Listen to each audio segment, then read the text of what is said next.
नमस्कार मित्रों, आज मैं आपके लिए लाया हूँ चुंबकत्व से कुछ इम्पोर्टेंट ऑब्जेक्टिव क्वेश्चन जो कि सभी एग्ज़ाम के लिए ज़रूरी है।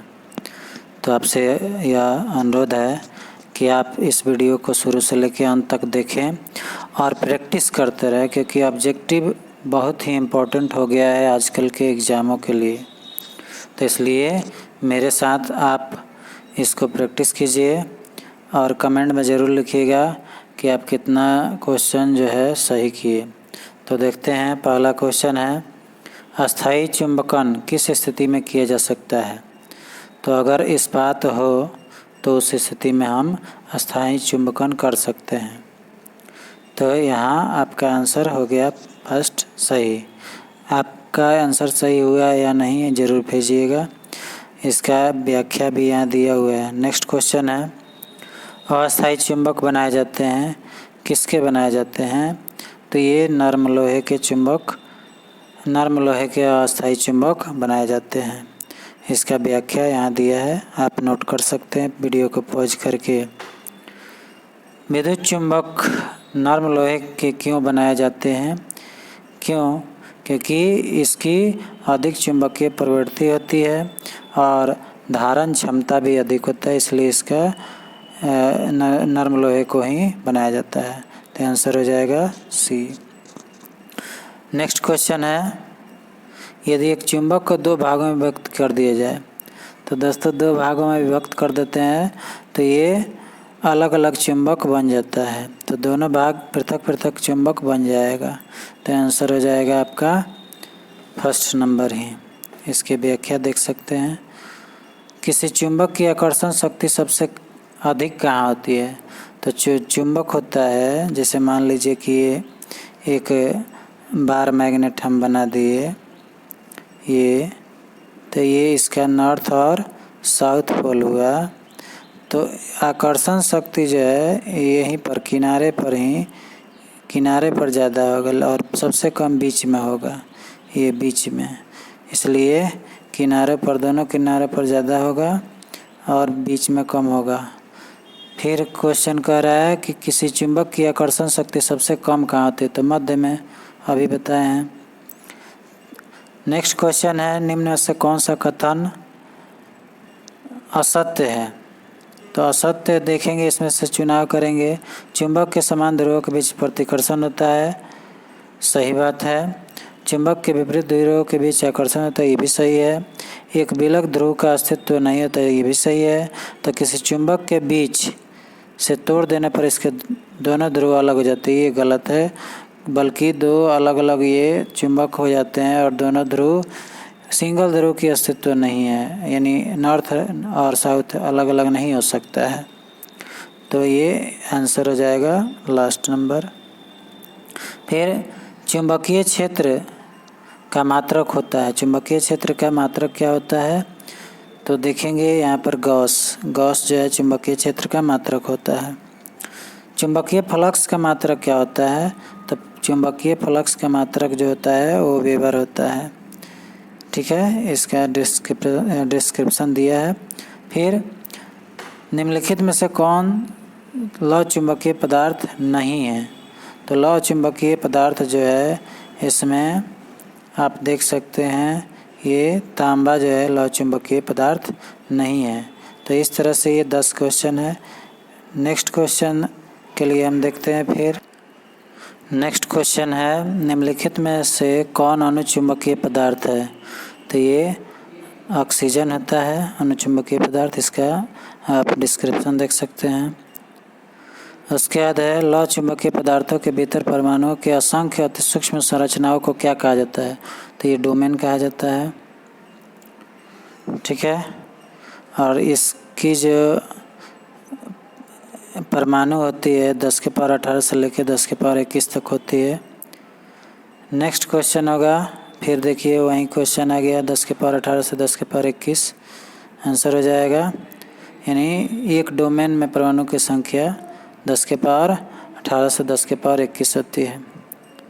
नेक्स्ट क्वेश्चन है, अस्थायी चुंबक जिस पदार्थ का बना होता है वो होता है? तो ये फेरोमैग्नेटिक पदार्थ का बना होता है। मुख्य रूप से निलंबित चुंबकीय सुई किस दिशा में टिकती है? तो ये उत्तर और दक्षिण दिशा में।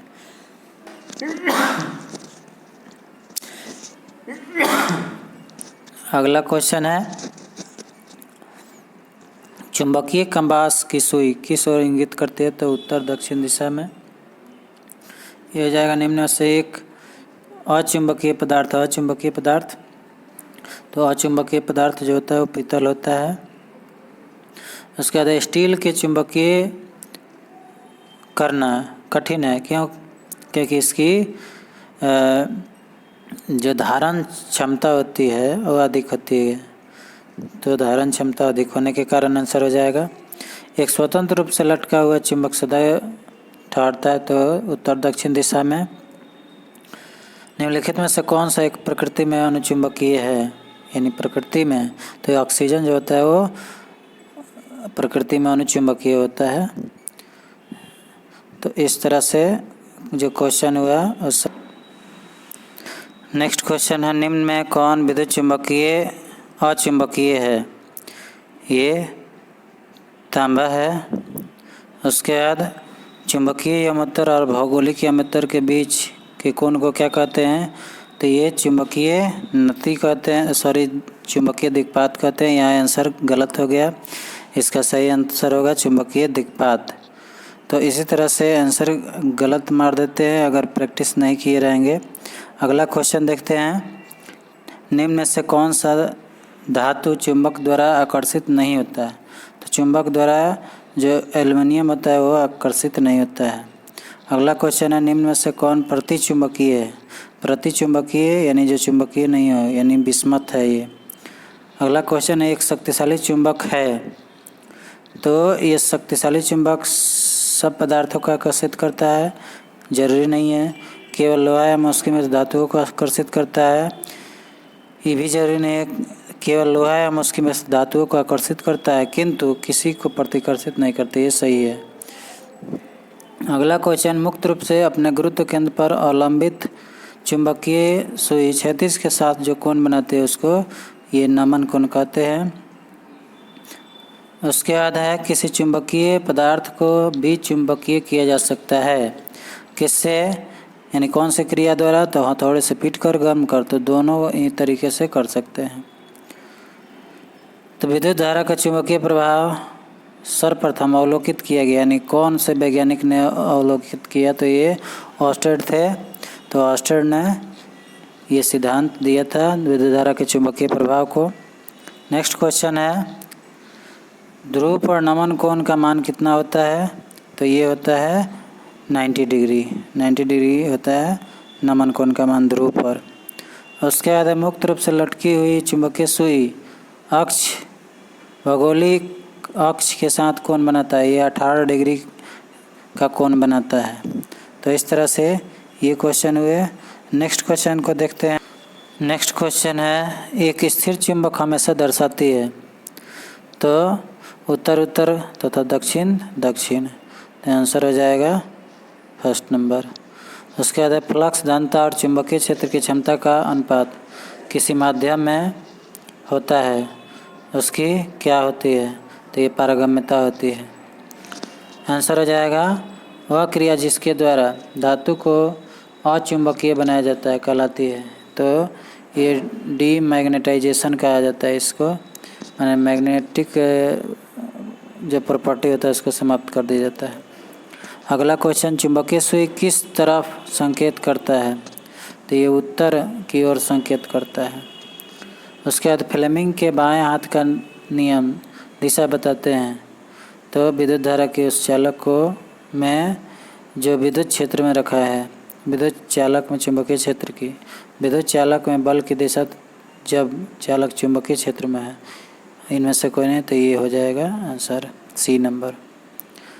निम्नलिखित कथनों में असत्य कौन है? असत्य चुनना है। तो किसी चुंबक के आसपास चुंबकीय क्षेत्र होता है, सही बात है। विद्युत चुंबकीय प्रवाह की खोज का श्रेय ऑस्टेड को है, सही है। यदि कंपास सुई को चुंबक के निकट रखा जाए तो वह उत्तर दक्षिण दिशा में न रुककर किसी विशेष दिशा में व्यवस्थित होती है, ये भी सही है। किसी विद्युत धारा के आसपास चुंबकीय क्षेत्र उत्पन्न नहीं होता है, ये गलत है क्योंकि होता है। तो ये आंसर सही हो जाएगा। विद्युत चुंबकीय प्रेरण के नियमों का उपयोग निम्न में से किसको बनाने में किया जाता है? तो ये विद्युत जनित्र बनाने में, यानी जनरेटर बनाने में। अगला क्वेश्चन है, डायनेमो का कार्य सिद्धांत निम्नलिखित में से किससे संबंधित है? तो डायनेमो जो होता है यांत्रिक ऊर्जा को विद्युत ऊर्जा में परिवर्तित करता है, तो इसका आंसर 4th हो जाएगा। नेक्स्ट क्वेश्चन है, डायनेमो के कार्य करने का सिद्धांत क्या है? तो वहीं विद्युत चुंबकीय प्रभाव, तो ये हो जाएगा विद्युत चुंबकीय प्रभाव। विद्युत मोटर निम्न सिद्धांत के अनुसार कार्य करता है, तो फैराडे के नियम के अनुसार ये कार्य करता है, बाकी सब गलत है। तो फैराडे के नियम के अनुसार ये कार्य करता है। उसके बाद नेक्स्ट क्वेश्चन, ट्रांसफार्मर के क्रोड बनाने के लिए निम्नलिखित पदार्थों में कौन सा अधिक उपयुक्त होता है? तो ये नर्म लोहा होता है।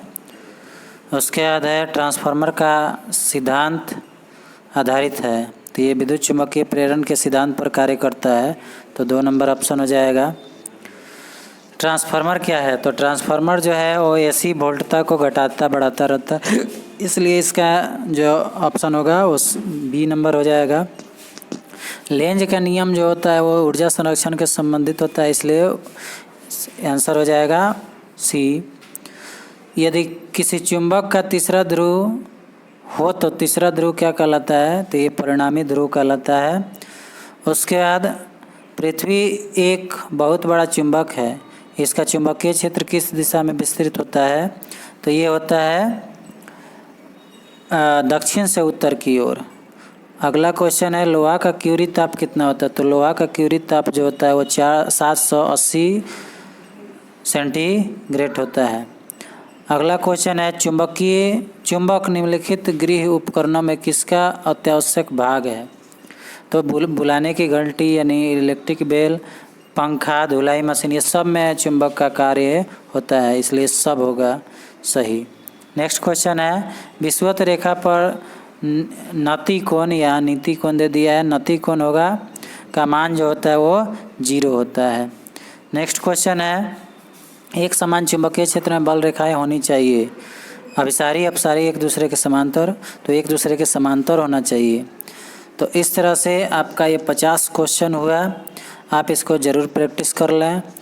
इसमें से बहुत सारा क्वेश्चन जो है ऑब्जेक्टिव में पूछा जाता है, अतः आप प्रैक्टिस में लगे रहें। ऑब्जेक्टिव के लिए प्रैक्टिस ज़रूरी होता है, जितना प्रैक्टिस कीजिएगा आपको ऑब्जेक्टिव क्लियर रहेगा और आप परफेक्ट आंसर मारिएगा।